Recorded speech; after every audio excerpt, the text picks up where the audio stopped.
Number నుంచి request చేస్తే వాళ్ళు మూవ్ ఆన్ అయ్యారు. మూవ్ ఆన్ అయినప్పుడు February 9th వాళ్ళు అనుకోవడము డేట్ ఫైనల్ చేయడం జరిగింది. అప్పటికే భైరవ కోన సినిమా కూడా డేట్ అనౌన్స్ చేశారంట. మా నోటీస్లోకి రాలేదు, ఛాంబర్ నోటీస్లోకి పోతే తర్వాత మళ్ళీ ఏకే ఎంటర్టైన్మెంట్స్ అనిల్ గారితో అండ్ ప్రొడ్యూసర్ రాజేష్ గారితో మళ్ళీ ఛాంబర్ ద్వారా మాట్లాడి వారిని కన్విన్స్ మేము అడిగాము, వారు కన్విన్స్ అయ్యారు. థ్యాంక్ యూ రాజేష్ గారు. సో ఛాంబర్ ఇచ్చిన మాటకి మీలాంటి వాళ్ళు ముందుకొచ్చి దాన్ని ఈరోజు నిలబెడుతున్నందుకు చాలా హ్యాపీగా ఉంది రాజేష్ గారికి. అండ్ అప్పుడు ఆల్రెడీ February 9th వెళ్ళిన పీపుల్ మీడియా వాళ్ళకి చెప్పడం జరిగింది, వాళ్ళకి సాధ్యమంత మట్టుకు నెంబర్ ఆఫ్ స్క్రీన్స్ ఆ సినిమా పడుతుంది ఏపీ తెలంగాణలో. సో అప్పుడు అనుకున్నది యాత్ర అనే సినిమా ఒకటి వస్తుంది అని, పోతుంది పొలిటికల్ బ్యాక్డ్రాప్లో వాళ్ళు ఎలక్షన్స్ వల్ల దానికి అది ముందు డేటు వేసుకున్నారు అన్నారు. వాళ్ళని అడిగి చూసాము, బట్ ప్రాక్టికల్గా జరగలేదు. అలాగే లాల్ సలాం అని తమిళ్లో రిలీజ్ ఉంది, రజనీకాంత్ గారు గెస్ట్ రోల్గా చేసిన సినిమా. వాళ్ళు కూడా సంక్రాంతికి అనుకొని రిలీజ్ మార్చుకున్నారంట. సో వాళ్ళకి ఏంటంటే మన ex chamber president N V Prasad గారు తెలుగులో రిలీజ్ చేస్తున్నారు. వాళ్ళకి మినిమం థియేటర్స్ దొరికినా మాకు చాలండి, we are not coming for any competition. So అది పీపుల్ మీడియా వారికి చెప్పడం జరిగింది ఈ రెండు సినిమాల గురించి.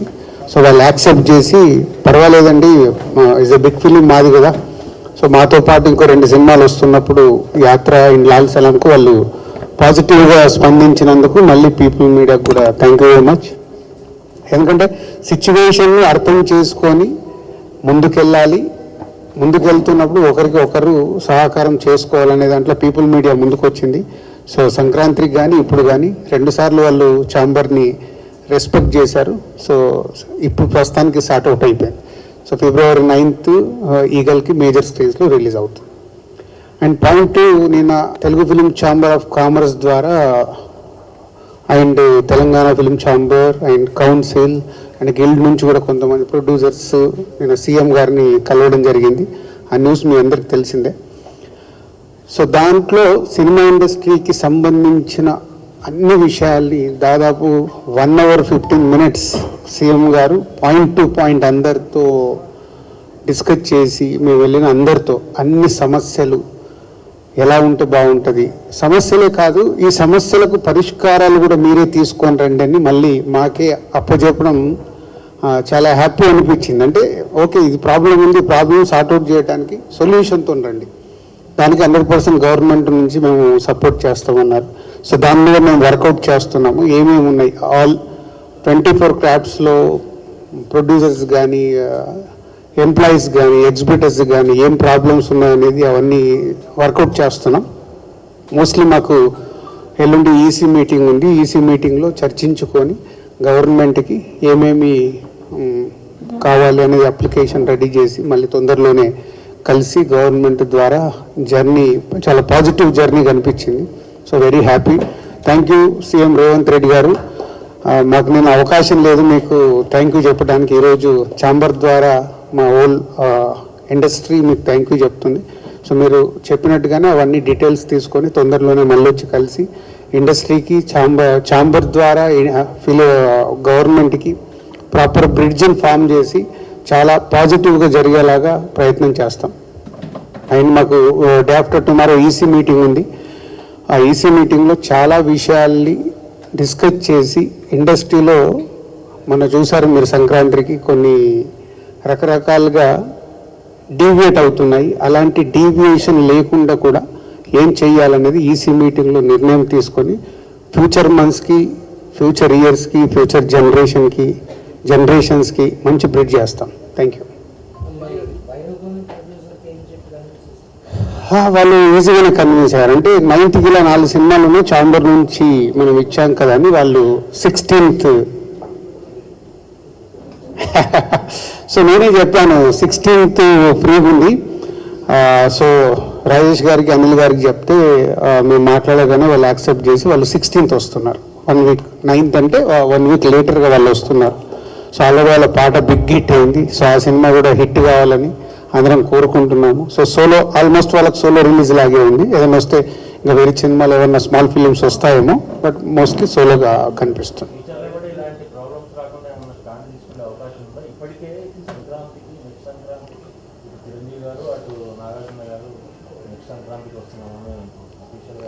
అంటే మనకు ఎప్పుడు అందరం గుర్తుపెట్టుకోవాల్సింది, ఎస్పెషల్లీ మీడియా, సంక్రాంతి అనేది ఖచ్చితంగా వార్ ఉంటుంది.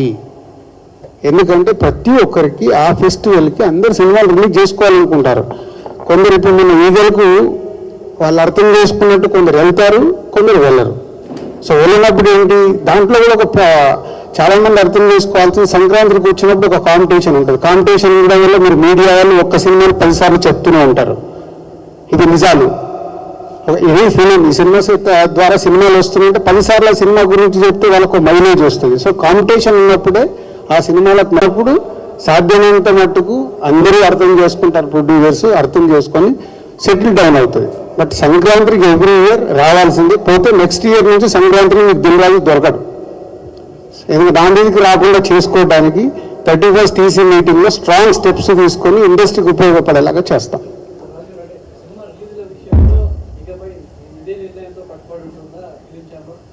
ప్రస్తుతానికి మా బాడీ అలా వర్క్ చేస్తుంది, రేపు వచ్చే బాడీ కూడా అలా వర్క్ చేస్తే బాగుంటుంది. మేమేంటి అందరం టీం వర్క్ చేస్తున్నాం, ఎలా చేస్తే బాగుంటుందని ప్రయత్నం చేస్తున్నాము. 90% సక్సెస్ అవుతున్నాము, 10% ఫెయిల్ అవుతున్నాము. అంటే 10% ఫెయిల్ అవడానికి కూడా రకరకాల రీజన్స్ ఉంటాయి.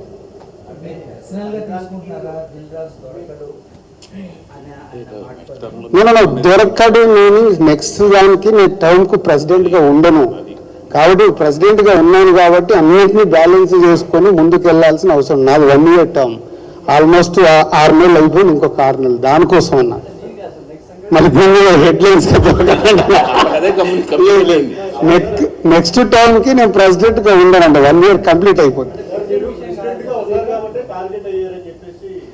ఏమ్మా మీ అందరికీ తెలుసు, మాకు తెలుసు, పాపం ఎంటర్టైన్మెంట్ నడుస్తుంది నడవని. నెక్స్ట్ సంక్రాంతి, ఒక నిమిషం, నెక్స్ట్ సంక్రాంతికి నా సినిమా ప్రొడక్షన్ నుంచి కన్ఫామ్గా ఉంటుంది. కాబట్టి ప్రెసిడెంట్గా నేను ఉన్నాను కాబట్టి నా మీద సమస్యలు ఎక్కువ ఉండవు. అప్పుడు కూర్చునే వాళ్ళు అది సాల్వ్ చేస్తారు. సో ఈరోజు ముందు ఛాంబర్ నుంచి అందరం వెళ్ళి కలుస్తున్నాము. కలిసిన తర్వాత ఒక ప్లాన్ ఉంది. సో అది అయిపోయిన తర్వాత అది ఈసీలో మాట్లాడతాం. ఎల్లుండి ఈసీలో మాట్లాడి విల్ గెట్ బ్యాక్. ఒక ప్లాన్ ఉంది.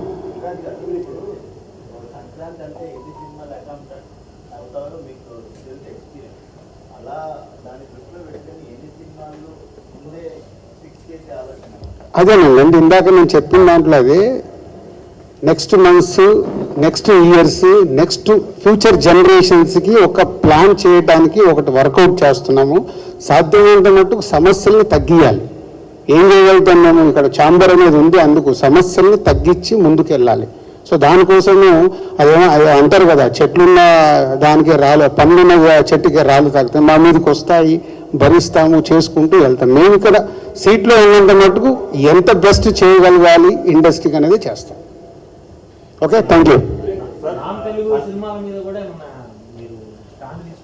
అది ఇంపాసిబుల్ అండి. ఇంతకుముందు కూడా చెప్పినట్టు ఇవాళ సినిమా పాన్ ఇండియా అయినప్పుడు సంక్రాంతికి మనది ఒక పెద్ద పాన్ ఇండియా సినిమా వస్తుంది అనుకున్నాం. వాళ్ళు వెళ్ళి తమిళ్లో రిలీజ్ చేయాలి, కన్నడలో రిలీజ్ చేయాలి, హిందీలో రిలీజ్ చేయాలి. మనం చెయ్యాలి అనుకున్నప్పుడు పక్కన నుంచి వచ్చేలా మీరు ఆగండి చెప్పలేం కదా. సో ఇది ఈరోజు సినిమా మారిపోయింది, ఇది గ్లోబల్. పోతే మన సంక్రాంతికి ఫస్ట్ ప్రయారిటీ మన సినిమాలకు ఉండాలి, తర్వాత ఆ సినిమాలకు. ఇప్పుడు సంక్రాంతికి మేము చూసాము, అక్కడ 2 తమిళ సినిమాలు రిలీజ్ అయ్యాయి. మన దగ్గర 4 సినిమాలకి ఫిక్స్ అయ్యాము కాబట్టి అదర్ లాంగ్వేజ్ సినిమాలు ఏం రిలీజ్ కాలేదు. వాళ్ళు ఇప్పుడు 26 జనవరి మొన్న చేసుకున్నారు.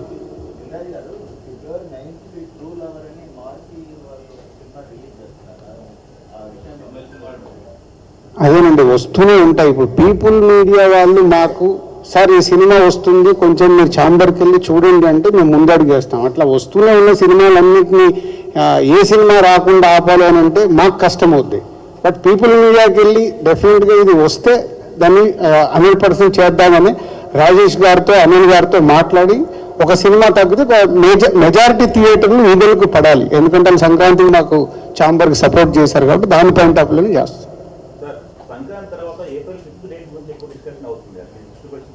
వచ్చింది ఆల్రెడీ, మా సినిమా వస్తుందిగా. ఆ సినిమా వెనకకెళ్తే మా సినిమా వస్తుందని అన్అఫీషియల్గా చెప్పాంగా, అయిపోయింది. అది కూడా క్లారిటీ వచ్చేసింది కదా, అది కూడా చెప్పాలి. దేవరా పోస్ట్పోన్ అవుతే మేము వస్తామని చెప్తున్నాను.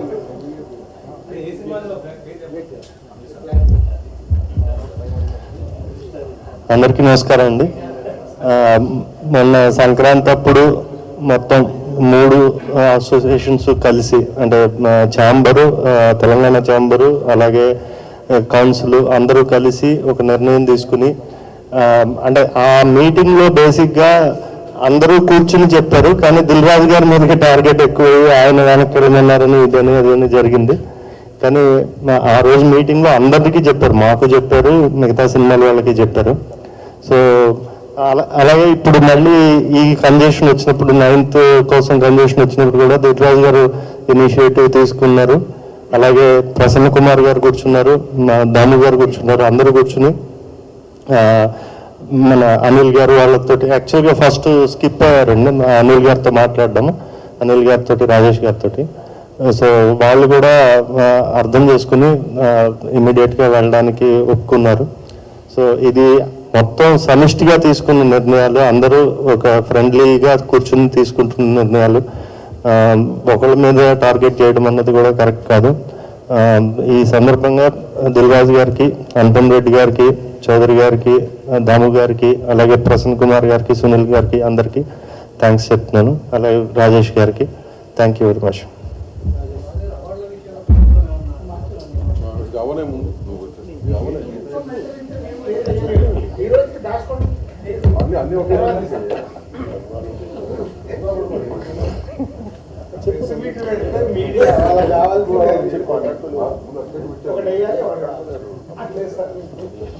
అందరికీ నమస్కారం అండి.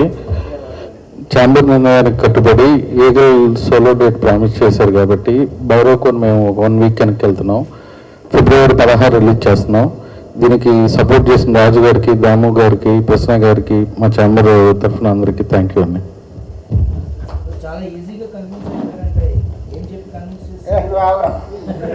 అన్న ఇది క్యూఏ కాదన్న, ప్రెస్ మీట్. అది కాదు బాబు, బాబు మా లాస్ట్ చెప్పాను, ఏ ప్రొడ్యూసర్కి ఈజీగా ఉండదమ్మా.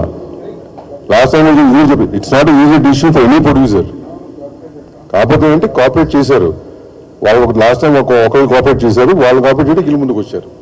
It never be easy for any producer to go back.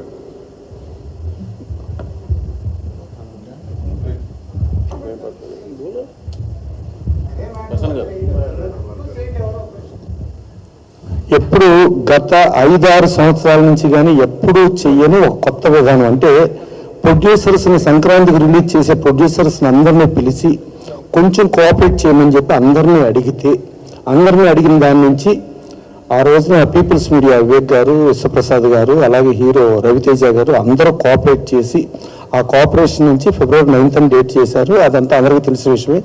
ఇది ఎప్పుడూ జరగని పద్ధతిలో ఛాంబర్ ఫస్ట్ టైము కొత్తగా అందరినీ పిలిచి కోఆపరేట్ చేయమని చెప్పి అడిగే విధానం కొత్తగా ఈ సంవత్సరమే జరిగింది. ఇది వెరీ క్లియర్.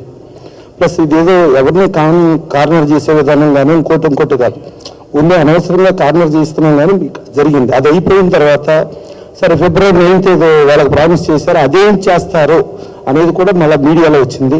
సరే దానికి కూడా మళ్ళీ మీటింగ్ పెట్టి అందరినీ మళ్ళీ కోఆపరేట్ చేయమని చెప్పానంటే అప్పుడు అనిల్ శంకర్ గారు కానీ, రాజేష్ గారు కానీ వాళ్ళు కోఆపరేట్ చేసి ఛాంబర్ నిర్ణయానికి, అంటే ఛాంబర్ నిర్ణయాన్ని కోఆపరేట్ చేయాలి అనే ఒక ఇంటెన్షన్, గుడ్ ఇంటెన్షన్తో వాళ్ళు కోఆపరేట్ చేశారు. అంత ఈజీగా కాదు, కొంచెం లోపల కొంచెం బాధ అనిపించినా కూడా ఛాంబర్ నిర్ణయానికి కట్టుబడి ఉండాలి అని చెప్పి వాళ్ళు కోఆపరేట్ చేయడం జరిగింది.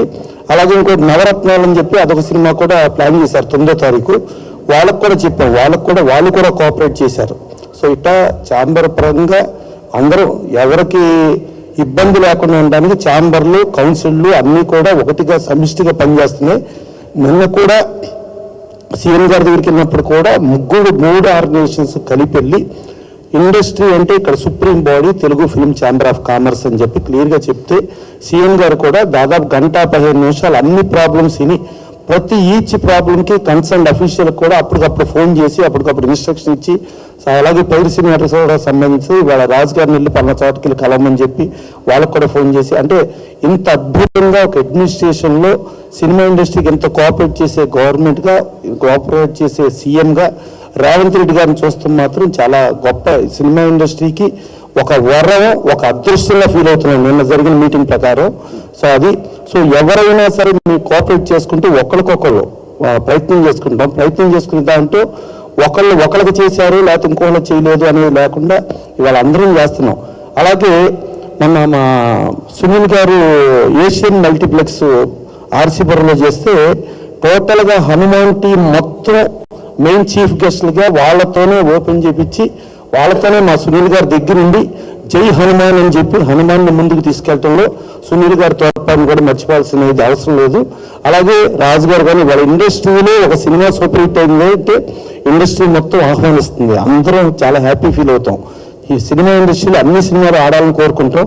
అలాంటి పరిస్థితి జరిగింది. కానీ మనం ఏదో కొంతమంది ఎవరన్నా వేరేగా కూడా అప్పుడు అలా జరిగింది ఇప్పుడు అలా జరిగింది. ఇవాళ పర్ఫెక్ట్గా అందరం కూర్చుంటున్నాం, అందరం మాట్లాడుతున్నాం, కోఆపరేట్ చేయమని అడుగుతున్నాం. కోఆపరేట్ చేసిన వాళ్ళకి ఆ రోజున ప్రెస్ మీట్ పెట్టి చెప్పడం జరిగింది. అది ఎవ్రీథింగ్ ట్రాన్స్పరెన్సీగానే చేస్తున్నాం, ఇక్కడెక్కడ రహస్యం కానీ హైడ్ అండ్ సీక్ కానీ ఏమీ చేయటం లేదు. సో అందుకని దయచేసి మీడియా ఒకరికొకరికి కొంచెం తంపులు పెట్టే విధానం కాకుండా కోఆపరేట్ చేసుకునే విధానం, అంటే మీడియాలోనే సినిమా ఇండస్ట్రీ పుట్టిన కాడి నుంచి ఒకటే. మనకి గతంలో చూసుకుంటే కేఎల్ఎన్ ప్రసాద్ గారు ఆంధ్రజ్యోతి పేపర్ పెట్టారు, అది సినిమా ఇండస్ట్రీ పేపర్గా అయింది. తర్వాత ఆంధ్ర బ్యాంక్ పెట్టారు, అది సినిమా ఇండస్ట్రీ బ్యాంక్గా ఉంది. తర్వాత ఆయన ప్రొడక్షన్ హౌస్గా లక్ష్మీ ఫిలిమ్స్, డిస్ట్రిబ్యూషన్ హౌస్గా లక్ష్మీ ఫిలిమ్స్, శంకరాభరణం లాంటి సినిమాని రిలీజ్ చేసింది లక్ష్మీ ఫిలిమ్స్. దాని నుంచి సాగర సంఘం, స్వాతి నుంచి ఇన్ని సినిమాలు వచ్చినాయంటే ఇండస్ట్రీ మీడియా ఒకటిగానే ఉంది, భవిష్యత్తులో కూడా ఒకటిగానే ఉందాం. ఏదైనా మీకు చిన్న కన్ఫ్యూజన్స్ ఎక్కడన్నా ఏమైనా అనిపించినా కూడా మీరు క్లారిటీగా అడిగితే క్లారిటీగా సమాధానం చెప్పడానికి మేము అందరం ఉన్నాం. అందుకని మన మధ్యలో ఒకరినొకరు పరపచ్చాలు కానీ ఒక ప్రొడ్యూసర్ని డిస్టర్బ్ చేసే విధానం లేకుండా ముందుకెళ్దాం. ఇండస్ట్రీలో ఒక మంచి తరుణం ఈసారి అందరినీ కూర్చోబెట్టి కోఆపరేట్ చేయమని మనం అడగటం అనేది ఒక గొప్ప చేసాం. అలాగే ఇందాక లక్ష్మీనారాయణ గారు సోదరుడు అడిగినట్టు పక్క రాష్ట్ర ప్రయత్నం చేద్దాం, అవుదో ప్రయత్నం అయితే చేద్దాం. డెఫినెట్గా ఇండియన్ ఇండస్ట్రీలో అన్ని చోట్ల అందరినీ కూడా కోఆపరేట్ చేయమని అడుగుదాం. కోఆపరేట్ చేసే వాళ్ళు ఉంటారు, దాని ముందుకెళ్ళే విధానం ఉంటుంది. ఎంవి ప్రసాద్ గారు చాలా క్రిస్టల్ క్లియర్ చెప్పారు. నేను వీలైతే 8కి కానీ 10కి కానీ వెళ్ళడానికి కూడా నేను ప్రయత్నం చేస్తాను. మాది పాన్ ఇండియా ఫిల్మ్, ప్లస్ మాకు ఈగిల్ థియేటర్ ఎక్కడన్నా పలానా థియేటర్ అవసరం ఉంటే ఆ పక్క థియేటర్ ఉంటే వేసుకుంటాం, లేదంటే ఆ చోట ఆగిపోతాం, కొద్ది థియేటర్లు వెళ్తాం. మేము ఛాంబర్ కోఆపరేట్ చేస్తామని చెప్పి క్లియర్గా వాళ్ళకి పాన్ ఇండియా ఫిల్మ్ అయినా కూడా ఎంవి ప్రసాద్ గారు చెప్పారు. సో ఇక్కడ ఉన్న అందరం కూడా చిత్తశుద్ధితో అందరం పర్ఫెక్ట్గానే ఉన్నాం. సో పర్ఫెక్ట్గానే ఉంటామని కూడా ఆశిస్తూ మీరు దయచేసి మమ్మల్ని పర్ఫెక్ట్గా ఉండేటట్టుగా చేయండి అని కూడా రిక్వెస్ట్ చేస్తాం. Thank you. థ్యాంక్స్ అండి, చాలా షార్ట్ వచ్చిన